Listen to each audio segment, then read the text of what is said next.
မျိုးတွေမင်္ဂလာပါဗျနော်အော်အကြောင်းတစ်ခုရှိတိုင်းမှာကျွန်တော်တို့ comment တွေမှာလာရေးပြီးကျွန်တော်တို့လာပြောနေတဲ့နော်ညီပိတွေကိုပြောခြင်းတယ်နော်ဘာလဲဆိုတော့မြန်မာပြည်မှာအခုစစ်တပ်အုပ်ချုပ်တဲ့ခါတော့မလို့ကုံစင်းနှုံးတွေတက်တယ်နော်ကုံစင်းနှုံးတက်တယ်လို့နော်မီးရမရဘူးလို့မင်းတို့ပြောနေတယ်ကုံစင်းနှုံးတက်တာဘယ်သူရောက်တက်တာသိလားနော်မင်းတို့ရဲ့ပထွေးလေသဘုံတွေကလန်ဒရာတွေကိုဖျက်ဆီးတယ်နော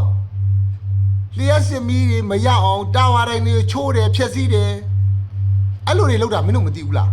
မင်းတို့မသိဘူးလားနော်အမြဲတမ်းအဖြစ်သမားတွေမင်းတို့သဘုံတွေကြတော့မင်းတို့မပြောရဘူးနော်မင်းတို့မီဒီယာဆိုတဲ့ကောင်တွေလည်းမင်းတို့ပြောတာသဘုံတွေကြတော့မင်းတို့မပြောရဘူးနော်ဘယ်ပြောရမလဲမင်းတို့တတ်မှာပေါ့နော်အစိုးရကြတော့ဝေဖန်လိုက်တာမင်းတို့ကနော်ဟမ်အစိုးရတော့ထောင်ချတာလောက်ပဲမင်းတို့ပြီးလို့ရှိရင်ဒွန်ငိမ့်နဲ့မင်းတို့ပြန်လွတ်နေတော့မင်းတို့ကအေးစေးပြောရတယ်လေဟိုမအေးလို့တွေကြမင်းတို့တတ်မှာကြတော့မင်းတို့မပြောရဘူးစာရေးဆရာတွေလည်းဒီတိုင်းပဲနော်စာရေးဆရာတွေလည်းမလေးတက်မတော်ပြောလိုက်မှနိုင်ငံရေးသမားဖြစ်တဲ့ကောင်တွေတက်မတော်အပုတ်ချမှနိုင်ငံရေးသမားဖြစ်တာတက်မတော်ကကာကွယ်ရတယ်နော်မင်းတို့ဖြက်စည်းတဲ့ဟာတွေလိုက်ပြီးတော့ပြုတ်ပြင်းရတယ်နော်ခုမကြသေးဘူးမှာဖားဆောင်သရာကြီးတစ်ဖြက်စီးပြလိုက်ပြီ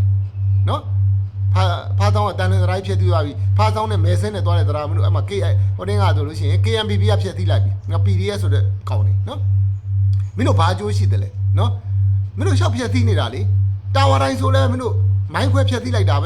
ဲနော်ပြည်သူတွေရဲ့အကျိုးစီးပွားကိုဖြက်စီးနေတာမင်းတို့သဘုံတွေကဖြက်စီးနေတာအဲ့ဒါနေပိတ်တွေမင်းတို့မသိဘူးလားတက်မတော်ကဘယ်မိုင်းဘယ်လူဘယ်တာဝါတိုင်းမှမလဲမိုင်းမခွဲဘယ်တရားမှ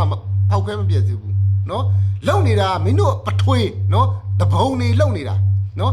NGO ဆိုတဲ့ကောင်တွေလုံနေတာနော် PDF ဆိုတဲ့ကောင်တွေလုံနေတာအဲ့ဒါမင်းတို့သိဖို့လိုတယ်နော်အဲ့လိုလုံနေတာကိုမင်းတို့ကသတင်းလဲနားမထောင်ဘူးเนาะပြီးတော့မီဒီယာပြည်ဖြတ်မီဒီယာတွေအားပေးပြီးတော့เนาะမြန်မာနိုင်ငံကြီးပျက်စီးကြောင်းလုံတဲ့ဒီ NGO တွေเนาะအဲ့သဘုံတွေ PDF တွေကိုမင်းတို့အားပေးအားမြောက်လုပ်ပြီးတော့မင်းတို့ကเนาะသတင်းတွေရေးပြီးတော့သတင်းတွေရောင်းစားပြီးတော့မင်းတို့လုပ်နေကြတယ်เนาะမင်းတို့ကိုကျိုးအတွက်စီးပွားပြောက်လုပ်နေကြမြန်မာပြည်သူတွေတော့ဖြစ်ချင်တာဖြစ်မင်းတို့ဒုက္ခရောက်လုပ်နေတယ်เนาะစာရေးဆရာတွေလည်းဒီတိုင်းပဲမင်းတို့ဘယ်သဘုံကိုမင်းတို့ဝေဖန်မှုလဲKNU ဝေဖန်မှုလား KIA ကိုဝေဖန်မှုလားနော် AA ကိုမင်းတို့ဝေဖန်မှုလားမင်းတို့ဘယ်ဝေဖန်ရမလဲမင်းတို့လာတတ်မှာကြောက်တာလေမဟုတ်ဘူးလားအဲ့လိုမအေလို့တပုံတွေကမြန်မာနိုင်ငံရဲ့နော်လန်ဒရာတွေကိုဖျက်ဆီးနော်တာဝါဒတွေကိုဖျက်ဆီးနော်အဲ့လိုဖျက်ဆီးနေလို့ငါတို့မြန်မာနိုင်ငံကြီးကလမ်းမဆက်သွေးမကောင်းတဲ့ကုန်စည်နှုန်းတွေတက်တယ်လျှက်စစ်မီးတွေလည်းမမှန်ဘူးမင်းတို့အဲ့လိုဖျက်ဆီးနေတယ်ခံနေရတာပြည်သူတွေခံနေရတာလုံနေတာကမင်းတို့မအေလို့တွေနော်မင်းတို့တပုံတွေလုံနေတာမင်းတို့နော်ဖားကန်ကကြောက်တွင်းတွင်းကလေရရှိတဲ့ဝင်ငွေမင်းတို့ KIA ရဲ့ဝင်ငွေရရှိတဲ့ဝင်ငွေကမြန်မာတနိုင်ငံလုံးကနိုင်ငံသားအားလုံးနော်နှစ်ပေါင်းများစွာထိုင်စားလို့ရတယ်ဒါပေမဲ့မင်းတို့ရဲ့အကျိုးစီးပွားတွေမင်းတို့တွေလုံနေကြတာမင်းတို့ဖြစ်စည်းနေကြတာနော်အဲ့လိုပဲမြန်မာနိုင်ငံမင်းတို့နယ်မြေတွေလုနော်နယ်မြေလုပြီးတော့အဲ့ရတဲ့နယ်မြေရလေပြီးတော့နော်တဘာဝတန်ရန်သာဓာတ်တွေထုတ်မင်းတို့ကိုကျိုးစီးပွားလုံနော်နိုင်ငံခြားမှာမင်းတို့သားသမီးတွေကြားလို့ရှိရင်နိုင်ငံခြားမှာနော်ကောင်းပိညွန့်ပိဆိုတဲ့ကျောင်းတွေထားနော်မြန်မာပြည်သူတွေကြားလို့ရှိရင်နော်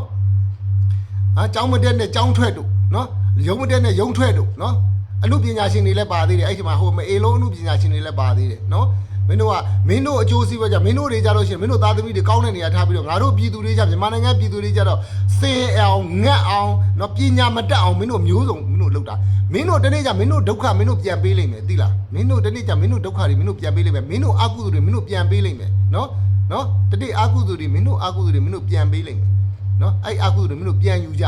နော်ခုညီပိတ်တွေလက်သုံးချောင်းထောင်းတဲ့ကောင်တွေ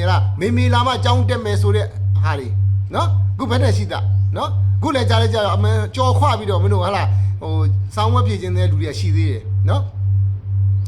အမှုပညာရှင်တွေနဲ့ဒီတိုင်းပဲနော်သူများတွေကြတော့သူများသားသမီးတွေကြတော့ပညာမတတ်အောင်မင်းတို့လုပ်တယ်မင်းတို့သားသမီးတွေကြတော့နော်နိုင်ငံခြားမှာသွားပြီးတော့ကြောင်းထားတယ်နော်ကြည်အောင်နော်ညီပိတ်တွေကအဲ့ဒါမသိဘူးသေချာမလေ့လာဘူးနော်ပြောလိုက်ရင်စစ်တပ်ကြောင့်စစ်တပ်ကြောင့်မဟုတ်ဘူးကမင်းတို့ရဲ့ပထွေးနော်မင်းတို့ရဲ့ပထွေးသဘုံတွေကြောင့်ဖြစ်နေတာမြန်မာနိုင်ငံပျက်စီးအောင်ဖြစ်နေတာမင်းတို့ရဲ့ပထွေးသဘုံတွေကြောင့်ဖြစ်နေတာအဲ့ဒါတော့မင်းတို့သိဖို့လိုတယ်နော်မသိအောင်ရင်လည်းသိအောင်လေ့လာပိတ်မနေနဲ့အဲ့ဒါပြောချင်တယ်